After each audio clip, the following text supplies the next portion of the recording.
Le PSG a pris contact avec Nico Williams et va essayer de shipper Nico Williams au Barça. On va voir tout ça dans cette vidéo. Salut à tous les gars, c'est Azial. Aujourd'hui, on se retrouve pour une nouvelle vidéo Actu Mercato où aujourd'hui on va se concentrer sur Nico Williams qui va permettre aussi de faire on va dire la petite passe, le petit parallèle avec le Mercato du Barça. On va voir quelques actus autour du Barça. Dans cette vidéo, on va parler bien évidemment comme sujet principal de Nico Williams. D'abord commencer par la dernière info qui est sortie autour de Nico Williams qui l'approcherait du PSG. En tout cas, le PSG de son côté serait venu prendre contact et serait plutôt chaud pour essayer de shipper Nico Williams au Barça. Pardon. En tout cas, c'est les dernières infos qui sont sorties. Et ensuite, on parlera du côté Nico Williams au Barça. Est-ce que c'est possible financièrement parlant, etc. Et enchaîner avec quelques actus autour du Barça. Avant que la vidéo commence, n'hésitez pas à la liker, à commenter, à partager et à vous abonner. Ça fait toujours plaisir et ça aide pour le développement de la chaîne. Et nous, on va pouvoir y aller dès maintenant en parlant de Nico Williams. Sujet très intéressant après l'Euro assez stratosphérique qu'il a fait. D'ailleurs, on peut faire vite fait un petit débat. Est-ce qu'on vite fait avant de vraiment se lancer sur l'actu mercato, ce que j'en pense vis-à-vis du PSG, après vis-à-vis du Barça, sur ce que je pense aussi qui va arriver. Vite fait, Nico Williams peut-être un petit peu disrespect lors de cet Euro, parce que quand je vois que Rodri a été élu meilleur joueur de l'Euro et que Lamine Yamal a été élu meilleur jeune, bah moi j'aurais mis Nico Williams dans l'une de ces deux distinctions parce que il était éligible dans les deux, il a que 21 ans donc il était encore éligible pour le trophée meilleur jeune si je ne me trompe pas, et pour moi Nico Williams il fait clairement une compétition pour paraître dans le trophée meilleur joueur. Faut pas oublier qu'il est buteur en finale. Il y a en fait finalement le seul match de Nico Williams que je trouve un peu raté, ou en tout cas où il a été un petit peu en dessous, c'est la demi-finale contre l'équipe de France, mais sinon à part ça il a été buteur à quasiment tous les tours et il a été impactant à chaque fois. Donc bon, moi Nico Williams, je l'aurais vraiment mis peut-être meilleur joueur. Après que Rodri l'est, je sais que ça en dérange certains, moi je trouve pas ça non plus scandaleux. Et pour moi, honnêtement, hein, peut-être que certains vont pas être d'accord. Hein. Il y a la hype, Lamine Yamal et tout, mais pour moi, Nico Williams fait un meilleur tournoi globalement que Lamine Yamal. Maintenant, Lamine Yamal, il y a des images marquantes et il y a le côté, bah, il avait 16 ans, même s'il a eu 17 juste avant la finale, mais vous avez compris. Donc c'est peut-être ça aussi qui a joué. Bref, parenthèse terminée. Nico Williams, donc le PSG est entré dans la course pour signer Nico Williams. Le club parisien a initié un premier contact pour explorer la faisabilité du transfert. Nico Williams au PSG, je trouvais ça déjà étonnant, si je dois être honnête, qu'il n'y avait pas eu ce style d'information un petit peu avant, parce que bah déjà, on le sait que quand il y a ce style de joueurs-là qui sont un petit peu hype et qui sont sur le marché, tu vois, souvent les joueurs qui sont ciblés par le Barça, par les gros clubs de PL, très souvent il y a le PSG qui est cité, hein, si on doit être honnête. Donc je trouvais ça déjà étonnant que pour Nico Williams, le PSG n'avait en tout cas toujours pas été cité. Ensuite, les autres choses qui m'ont fait, enfin que j'ai trouvé surprenant de pourquoi Nico Williams a été cité que finalement bah, à partir du 23, parce que l'information est sortie hier au moment où vous voyez cette vidéo, donc que à partir du 23 juillet, bah, c'est que joueur espagnol. On sait que bah voilà, l'entraîneur du PSG c'est Luis Enrique. En plus, Luis Enrique a été le sélectionneur qui a fait démarrer Nico Williams avec la sélection espagnole. Donc bah, il y a quand même des petits trucs où tu pouvais te dire bah Nico Williams au PSG ça peut être quelque chose de possible. Jusqu'à maintenant, les deux gros clubs qui étaient clairs et nets par rapport à Nico Williams, qui était positionné et qui avait le plus de chances pardon, de l'enrôler, c'était Chelsea et le Barça. Chelsea, on en entend un petit peu moins parler ces derniers temps. Le Barça est toujours là, mais on le sait, le Barça a les soucis financiers qu'on lui connaît. Donc Nico Williams au Barça, ça peut être quelque chose de compliqué. Par rapport au PSG, on le sait, Nico Williams c'est une clause à 60 millions. Le PSG aura, je pense, les liquidités, sachant que de base, le plan A à ce poste c'était Kvaratskhelia et le PSG était prêt à mettre plus de 100 millions ou à peu près 100 millions sur Kvara. Donc claquer les 60 millions de clauses pour Nico Williams, je pense que le PSG est complètement capable.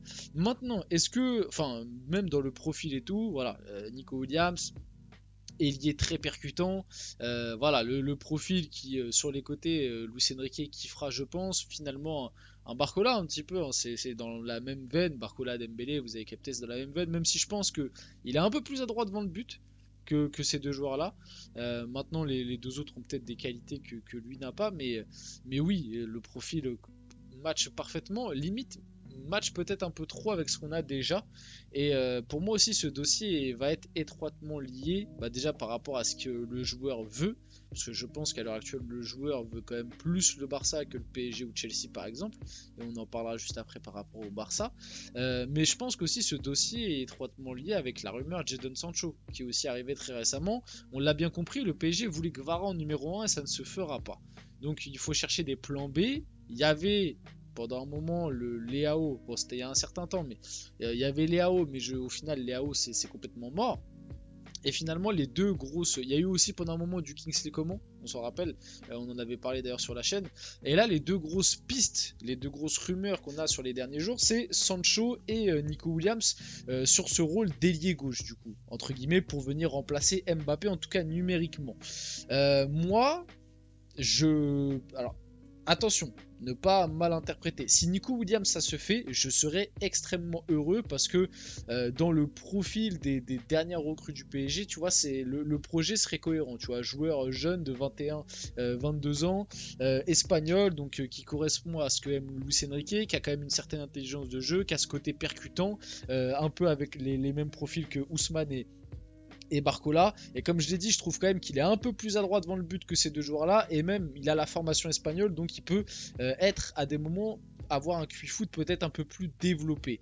Donc ce serait parfait. Maintenant, comme j'ai dit, c'est quand même un joueur qui ressemble beaucoup à Barcola et Dembélé dans le profil, là où un Jadon Sancho, il a quand même plus ce côté un peu meneur de jeu excentré. Et Nico Williams aussi, il peut jouer à droite et à gauche, mais Jadon Sancho peut jouer à droite et à gauche aussi. Il a ce côté un peu plus créateur, un peu plus bowler, tu vois, un peu plus rapport avec la balle, petits espaces, petits appuis, mais capable aussi de faire la différence en 1 contre 1 et tout. Donc peut-être que Sancho, pour avoir une diversité de profils, ce serait plus intéressant. Et comme les deux sont à peu près dans une même range de prix, les deux ce serait autour de, on va dire, 60, peut-être, tu vois, entre 50 et 70 millions, tu vois, on va dire cette planche-là. Donc peut-être que Sancho serait plus intéressant pour avoir une diversité de profils. Maintenant, comme je vous l'ai dit, je vais pas cracher sur Nico Williams, même si ça permet d'enchaîner. Je n'y crois pas. À l'heure actuelle, voilà, j'en ai beaucoup parlé, là on a beaucoup parlé, Nico Williams au PSG, je n'y crois pas. Je pense que le Barça reste le numéro 1. Le FC Barcelone a rencontré Nico Williams ce mercredi, donc c'était le mercredi de la semaine dernière, et lui a proposé les termes d'un futur contrat. Moi, je pense que le joueur, par rapport même à tout ce qu'on a vu là très récemment à l'Euro, voilà, l'amitié avec, même si bon, des fois ça ne veut pas forcément tout dire, mais l'amitié avec Lamine Yamal, on sait que du côté de la sélection, on l'a beaucoup poussé là lors de cet Euro pour qu'il vienne au Barça. Le Barça est sur le dossier depuis quand même un moment. Le seul truc pour moi qui peut faire que Nico Williams peut potentiellement aller au PSG, et il faut pas oublier, attention de Chelsea, parce que pareil, Chelsea est sur le dossier depuis plus longtemps, même si bon, moi, à l'heure actuelle, je pense quand même que le PSG a un meilleur projet que Chelsea, mais on sait jamais, certains joueurs peuvent préférer Chelsea, hein. À Chelsea, il y a une place de titulaire qui l'attend, là où au PSG, bon, je pense qu'il sera titulaire, mais on sait jamais, Luis Enrique, peut-être aussi Barcola, faut pas négliger Barcola, même si je vois quand même Nico Williams. Après, peut-être c'est la culture de l'instant par rapport à l'Euro, mais avec l'Euro que vient nous faire Nico Williams, s'il vient au PSG, ça va être très dur de le mettre sur le banc, en tout cas au début.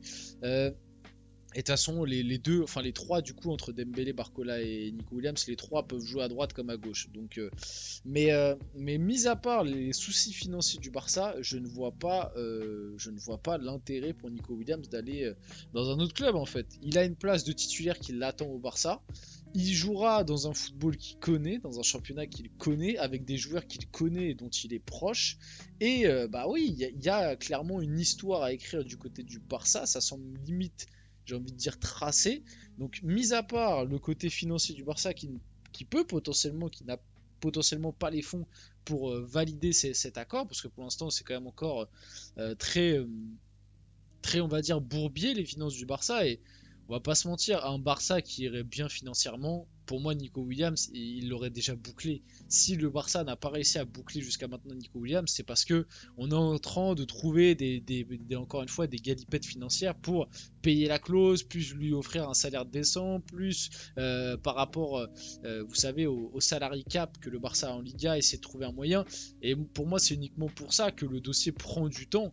Parce qu'en réalité, un Barça qui, il y a 10 ans, financièrement était au top, Nico Williams, là, il serait déjà au centre d'entraînement, tu vois. Donc, à voir. On va passer à d'autres petites actus, et peut-être que ces actus vous permettent aussi de décanter le dossier Nico Williams, notamment Rafinha, parce que le Barça est ouvert à une vente de Rafinha et espère en récupérer 50 millions. L'ailier brésilien est convoité en Arabie Saoudite. La vente de Rafinha en Arabie Saoudite, c'est quelque chose qu'on entend depuis un certain temps. Rafinha, c'est un joueur qui en fait c'est tellement mi-raisin du côté du Barça que je sais pas trop. Oui, tablerait sur une vente, mais après, qui t'as dans la rotation avec Lamine Yamal, c'est ça aussi le problème. 50 millions, après tu récupérerais une belle somme, même si tu l'as acheté plus cher. Il me semble que tu l'as acheté 70. Donc à voir. Pour le moment, c'est quand même un dossier compliqué, mais oui, si tu arrives à vendre Rafinha à 50 millions, au moins ça te permettrait de signer Williams. On va finir la vidéo là-dessus. J'espère que cette vidéo vous a plu. Si c'est le cas, n'hésitez pas à la liker, commenter, partager et vous abonner, les gars. C'était Azial. On se retrouve très rapidement pour une prochaine vidéo.